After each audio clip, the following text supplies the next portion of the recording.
بسم اللہ الرحمن الرحیم الحمد للہ رب العالمین وصلی اللہ علی محمد وآلہ الطاہرین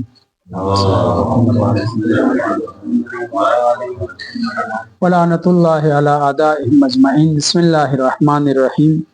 آیات الاحکام میں پہلی آیت جس کے اوپر ہم گفتگو کر رہے ہیں سورہ مائدہ کی آیت نمبر 7،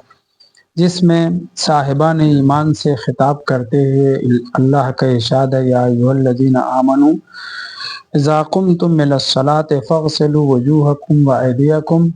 الی آخر۔ اس آیت میں خطاب صاحبان ایمان سے ہے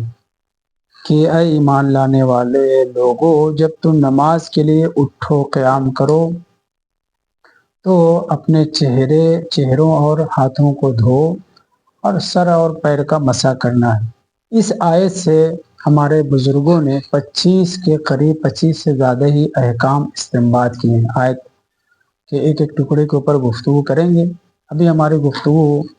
ابتدا میں ہے، پانی کی طہارت کے سلسلے میں پانی کے اوپر گفتگو تھی کہ اللہ نے اسے طہور قرار دیا ہے، اور 2-3 آیتوں میں باقاعدہ اس طرح سے ذکر ہوا ہے جیسے کہ وَأَنزَلْنَا مِنَ السَّمَاءِ مَاءً، اسی آیت میں ہے، اور دوسری آیتوں میں بھی قرآن مجید نے بار بار یہ کہا ہے کہ ہم نے آسمان سے بارش نازل کی ہے۔ مثلا سورہ مومنون کی آیت نمبر 18 یا 23، اگر سورہ نمبر 23 ہے تو آیت نمبر 18 میں یہ ارشاد ہوتا ہے وَأَنزَلْنَا مِنَ السَّمَاءِ مَاءً فَأَسْكَنَّاهُ فِي الْأَرْضِ، ہم نے بارش کو، پانی کو نازل کیا آسمان سے اور اسے زمین میں سکونت اختیار کرنے کی گنجائش دی ہے۔ وَإِنَّا عَلَىٰ ذَهَابٍ بِهِ لَقَادِرُونَ، اور پانی کو جو ہم نے نازل کیا اس کو ختم بھی کر سکتے ہیں، اڑا بھی سکتے ہیں۔ تو اس آیت میں من السماء بلندی سے ترجمہ یہ کیا جاتا ہے، آسمان سے مراد سمو یعنی بلندی ہے، تو آسمان سے بارش نازل کی۔ دوسری آیت میں ہے اس طرح سے سورہ زمر کی آیت نمبر 23 یا 39 میں کہ الم تر الی ان اللہ انزل من السماء ماء، کیا آپ نہیں دیکھ رہے ہیں کہ اللہ نے آسمان سے بارش نازل کی ہے، فسلکہ ینابیع، اور پھر ان پانیوں کو ہم نے کیا کیا ہے، مختلف چشموں میں، جگہ جگہ، دریا کی شکل میں، تالاب کی شکل میں، سمندر کی شکل میں جگہ دے دیا۔ یہ 2 آیتیں میں نے اس لیے ذکر کی ہیں کہ ان دونوں آیتوں میں آسمان سے نزول کی، بارش کے نزول کا تذکرہ ہے، مگر اس آیت میں جو سورہ مائدہ کی گفتگو کر رہے ہیں اس میں جو ذکر ہوا ہے، اور دیگر آیتوں میں بھی کہ جہاں پر طوفان نوح کے آنے کے واقعے کو ذکر کیا گیا ہے، وہاں پہ یہ کہا گیا ہے کہ اللہ نے زمین کو بھی وحی کی، آسمان کو بھی وحی کی، یا ارض ابلعی ماءک ویا سماء اقلعی، جب بارش روکنے کی بات تھی، اللہ برسایا مدرارن، اور خوب زمین پہ پانی برسے، تو وفارت تنور بھی ہے یہی کوفہ میں جہاں پہ جناب ابراہیم علیہ السلام تشریف فرما تھے، تنور پھٹا اور وہاں سے بارش کر رہا پانی جو ہے نکلنا ابلنا شروع ہوا، اور کافی تیزی کے ساتھ، تو زمین سے بھی پانی ابلا اور آسمان سے بھی بارش ہوئی، 2 قسم کے پانی تھے۔ لیکن جب حکم ہوا کہ آسمان تھم جائے، زمین جو ہے کہ فوارہ جو ختم ہو جائے، تو وہاں پہ یہ فقرہ استعمال ہوا ہے، یا ارض ابلعی ماءک، بلع یعنی بلعیدن یعنی نگلنا، یعنی اے زمین تو اپنے پانی کو جو ہے نگل لے، اور آسمان سے کہا اقلعی، قلع یعنی کیا، اکھاڑنا، توڑنا، بند کرنا۔ تو چھٹے امام سے روایت ذکر ہوئی ہے، اور اس میں یہ جو لفظ استعمال ہوا اس کے اوپر توجہ کریں، فرماتے ہیں کہ امام صادق علیہ السلام کی جب آسمان اور زمین سے یہ حکم ہوا کہ اے آسمان تو اپنے پانی کو روک لے، قلع کر دے، ختم کر دے، اور زمین سے یہ حکم ہوا کہ بلع کر لے، نگل لے اپنے پانی کو، تو جو آسمان سے بارش ہو چکی تھی وہاں تو اقلعی ہے، یعنی تھم جا، رک جا، لیکن جو بارش ہو کر کے پانی زمین پر آسمان سے گر چکا ہے وہ پانی کہاں جائے گا؟ تو امام صادق علیہ السلام کی روایت میں یہ ہوا ہے کہ جب زمین کو یہ حکم ہوا تو وہ پانی جو آسمان سے برسا تھا وہ تو مخلوط ہے، لیکن اللہ کو تو پتہ ہے خود ہائیڈروجن اور آکسیجن کا مجموعہ ہے پانی، تو وہ پانی بھی زمین میں جو زمین کے پانی تھے اسے تو نگلنا شروع کیا، تو بارش جو ہو چکی تھی اس پانی کو بھی اس نے بھی چاہا کہ میں زمین میں چلا جاؤں۔ روایت کا فقہ ہے انما امرنی ربی ان ابلع مائی، زمین نے کہا کہ مجھے اللہ نے جو حکم دیا ہے وہ کیا کہا؟ ما اکے، اپنے پانی کو تو نگل جا، یعنی کیا؟ آسمان کے پانی کو نہیں، اپنے پانی کو نگل جا۔ تو اس لیے زمین نے پانی کو آواز دی، کون سے پانی؟ جو ذرات پانی کے قطرات جو آسمان سے نازل ہوئے تھے اس کے خطاب کر کہا انما امرنی ربی ان ابلع مائی، میں اپنے پانی کو نگلنے پر مأمور ہوں، تجھے نہیں۔ پھر اس وقت روایت کا فقرہ ہے کہ آسمان سے جتنے بارش اور پانی برسے تھے وہ سب کے سب زمین کے اوپر ٹھہرے رہے۔ اس آیت میں کیا فاسکناہ فی الارض، جو اس سے پہلے ہم نے آیت پڑھی سورہ مومنون کی یا سورہ زمر کی، اس میں فاسکناہ فی الارض، ہم نے زمین پہ ہی اس کو سکونت دی،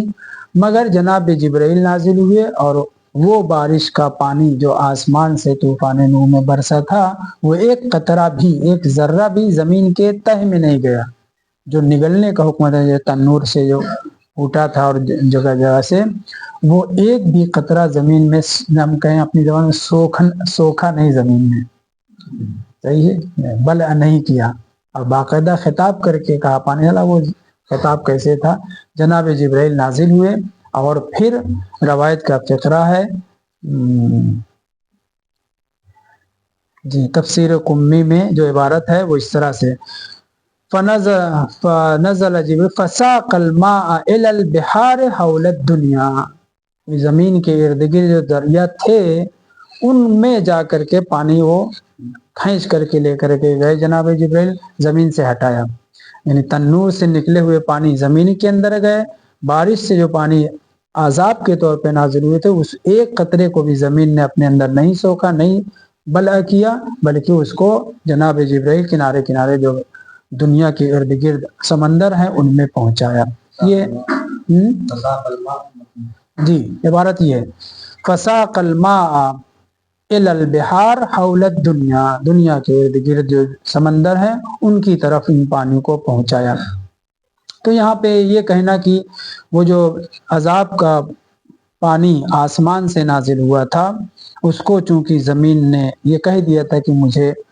حکم ملا ہے اپنے پانی کو نگلنے کا، تو اس لیے آسمان سے جو بارش ہوئی تھی وہ سارا کا سارا پانی اسی زمین کے دامن میں رہا، پھر حکم خدا سے جناب جبرائیل نے ان کو ادھر ادھر پہنچایا۔ جی یہ بات کہاں سے شروع ہوئی تھی؟ جی تو آیت میں جو خطاب ہے یہ ہے یا ایھا الذین آمنوا اذا قمتم الی الصلاۃ، تو خطاب مومنین سے ہے، یعنی نماز صرف مومنین کو پڑھنا ہے، کافرین اس کے مکلف نہیں ہے کیا؟ حکم تو یہی ہے بظاہر کہ اے مومنین نماز پڑھو، اور جب نماز کے لیے اٹھو تو پہلے چہرے اور ہاتھ کو دھلو، سر اور پیر کا مسح کرو، تو یہ وضو کا تعلق بھی مومنین سے ہے کیونکہ مقدمہ نماز ہے، اور نماز کا حکم بھی مومنین سے ہے۔ یہ کیا ہے؟ اس سلسلے میں اقوال مختلف ہے، روایات نے بھی ان کی طرف اشارہ کیا ہے، مگر جو اقوال ہیں اس پہ توجہ کریں۔ پہلی بات تو یہ ہے کہ بھلے ہی یہاں پہ آیت میں خطاب کس سے ہے؟ مومنین سے ہے، مگر ہماری کلام اور عقائد کی کتابوں میں بیان کیا گیا ہے کہ سارے واجبات، سارے فروع کے مکلف مشرکین اور کافرین و منافقین سب کے سب ہیں، سارے انسان، اور اس کے لیے قرآن مجید کی آیت سورہ بقرہ کی آیت نمبر 20 میں کلی طور پر یہ کہا جا رہا ہے یا ایھا الناس اعبدوا ربکم،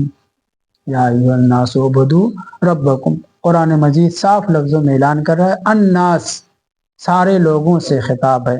اور ہر وہ عمل جو عبادت ہے، ہر وہ عمل جو عبادت پروردگار ہے، اس کے مخاطبین الناس ہیں، سارے کے سارے لوگ ہیں۔ تو اب پھر یہ سوال پیدا ہوتا ہے کہ جب سارے عبادتوں کے مکلف سارے لوگ ہیں تو پھر نماز کے لیے خاص طور سے یہ کیوں کہہ دیا گیا یا ایھا الذین آمنوا اذا قمتم الی الصلاۃ فاغسلوا وجوہکم وایدیکم الی المرافق؟ کیوں ایسا ہے؟ وضو کا تعلق نمازیوں سے نمازیوں سے ہے، اور نماز کا تعلق صاحبان ایمان سے ہے۔ اس کی وجہ کیا ہے؟ تو ایک تو جواب یہی ہو گیا کہ مکلف ہیں سارے کافرین و مشرکین، ساری انسانیت عبادت کی، ان عبادتوں میں اشرف عبادت اہم عبادت نماز ہے، تو اس کی بھی بطریق اولا سارے کافرین و مشرکین اور سارے انسان جو مکلف ہیں۔ لہٰذا اگر یہاں آیت میں یا ایھا الذین آمنوا خطاب ہے تو اس کی وجہ کچھ اور ہے۔ ان جگہوں پر جہاں پہ یا ایھا الناس اعبدوا ربکم کہا گیا ہے اس میں مخاطب سارے کے سارے انسان ہیں۔ اب یہاں پہ آئیے توجیہ کریے کہ کیا وجہ ہے کہ مخاطب نماز کے لیے صرف مومنین کو قرار دیا گیا ہے؟ تو جواب اس کا ہے کہ مخاطب یہاں پہ مومنین کو شریف ترین عبادت کے پیش نظر اچھے لوگوں کو، مومنین کو مخاطب کیا گیا، ان کی شرافت اور عظمت اور بزرگی کو ظاہر کرنے کے لیے، ورنہ سارے کے سارے مکلف ہیں عبادت پہ۔ اسباب تشریف، اسباب وقار اور عظمت۔ دوسرے، اس میں نماز کی بھی اہمیت کا پتہ چلتا ہے کہ خداوند متعال جب نماز کا تذکرہ کر رہا ہے تو ایرے غیرے ہر کسی کو مخاطب نہیں قرار دے رہا ہے۔ نماز شریف ترین عبادت ہے تو لہٰذا صاحبان ایمان کو مخاطب قرار دیا ہے۔ اس طرح کے متعدد جواب دیے گئے ہیں۔ اور دوسری بات یہ ہے کہ جب یا ایھا الذین آمنوا کے ذریعے سے خطاب کر کے نماز کا حکم اور وضو کا حکم مومنین کو دیا جا رہا ہے تو جو اللہ کے سلسلے میں کفر و شرک وغیرہ کا شکار ہیں، یا ایھا الناس اعبدوا ربکم کے تحت وہ تو اس کے مکلف ہیں، ان کو بطریق اولا یہ تصور کرنا چاہیے کہ جب مومنین صاحبان ایمان و صاحبان ایقان اور عقیدہ ان کو ذمہ دار بنایا گیا ہے تو ہم تو بطریق اولا اس کے ذمہ دار ہیں، ہم اس کے مکلف ہیں۔ تو ایک جواب یہ بھی دیا گیا ہے کہ نماز کے مکلف سارے انسان ہیں، لیکن اسباب تشریف، شرافت و عظمت و وقار نماز یا وقار مومنین کو ظاہر کرتے ہوئے کہ آپ لوگ ہمارے اوپر ایمان رکھتے ہو، ہمارے وجود کے قائل ہو، ہماری توحید کے قائل ہو، تو آپ مکلف ہو نماز کے، اس کو پڑھو۔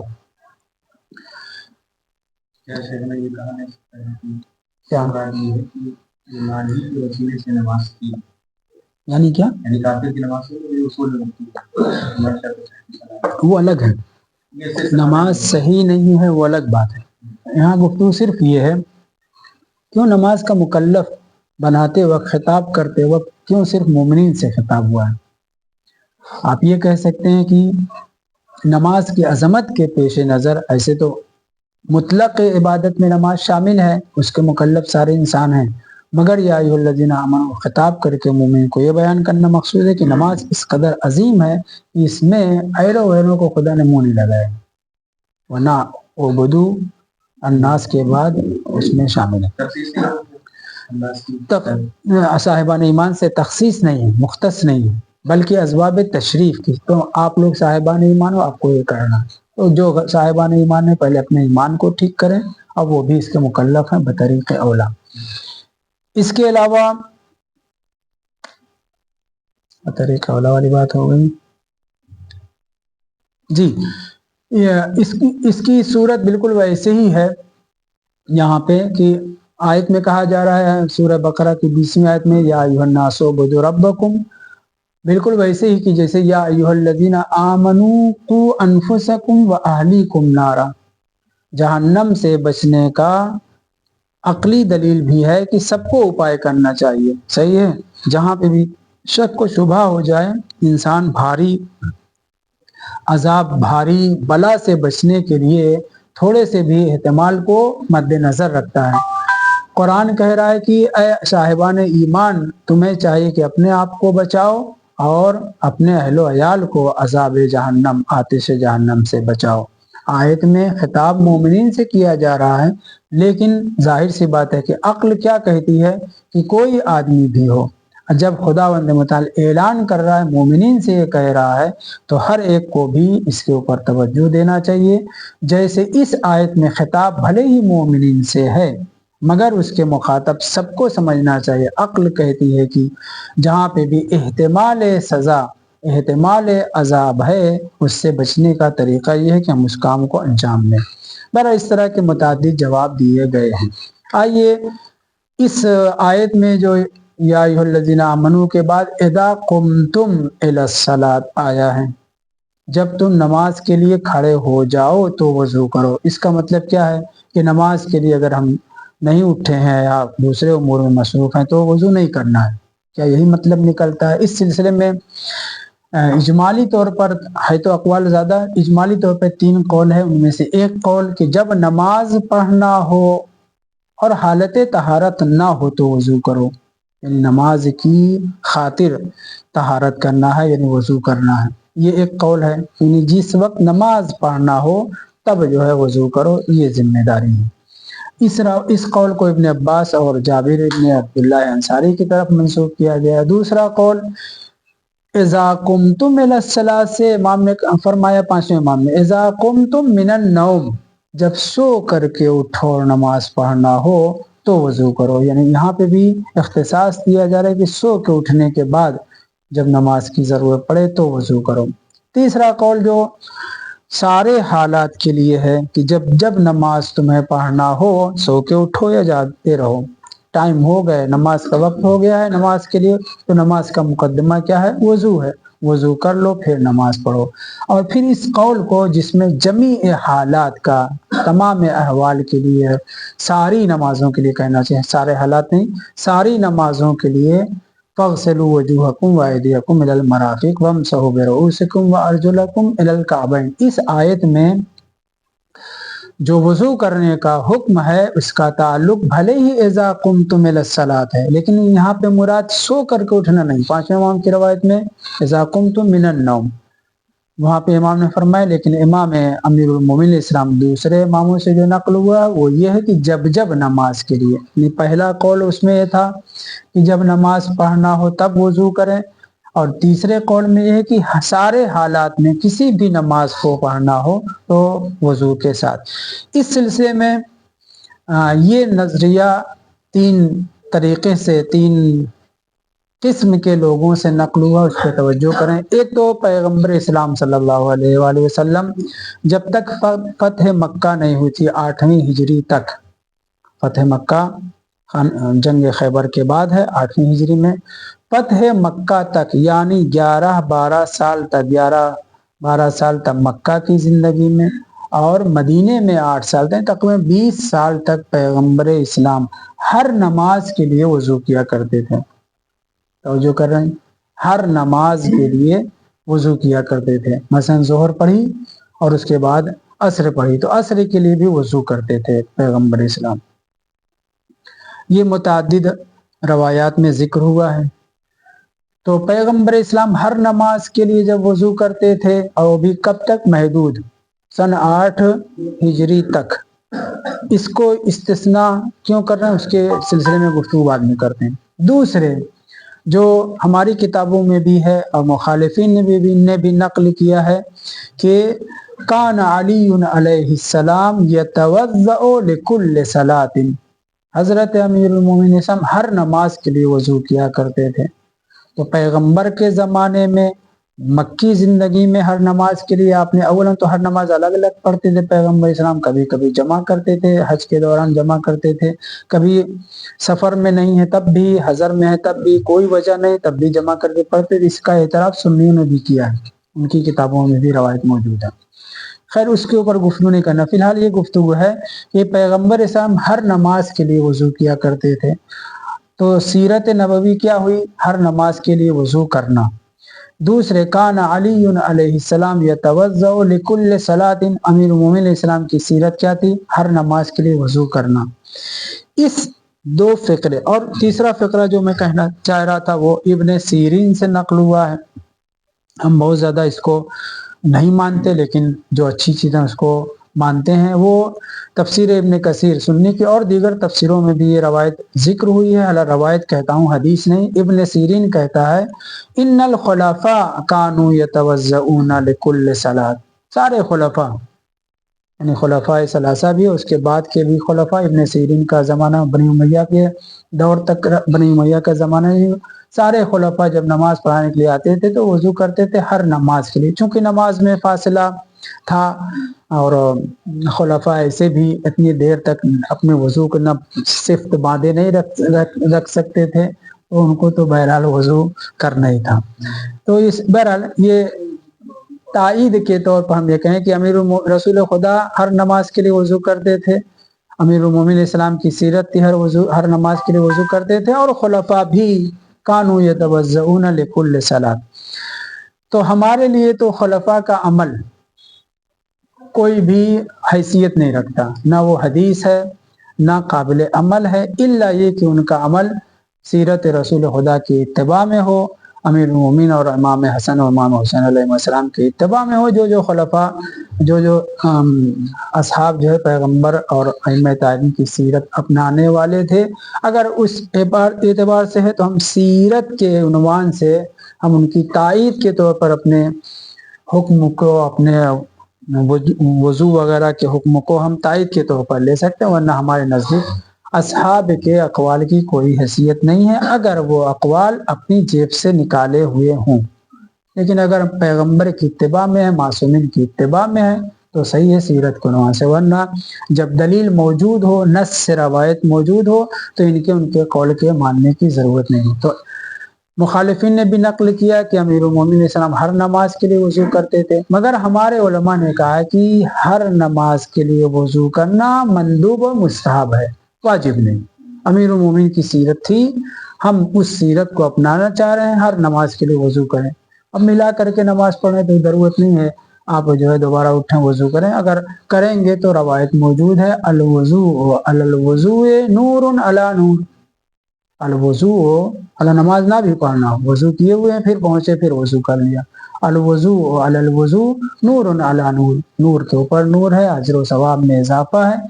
تو ہر نماز کے لیے کیا، ہر سفر کے لیے، ہر کھانے بیٹھنے کے لیے، ہر درس میں جانے کے لیے، ہر تلاوت کے لیے، جو بھی جب بھی چاہیں آپ وضو کر سکتے ہیں. وہ عبادت ہے وضو کہ جس میں ثواب ہی ثواب ہے، طہارت ہی طہارت ہے. تو ہمارے علماء نے رسول خدا کی سیرت، امیر المومنین اسلام کی سیرت اور وہ خلفاء کے عمل سے تائید بھی ہوتی ہے، نہ تائید بھی کہنا مجھے ڈر لگتا ہے، ضرورت نہیں ہے، چھوڑیں، ان کی کوئی حیثیت نہیں. جی اگر تائید ان کے خلاف عمل کرنا ہے، نہ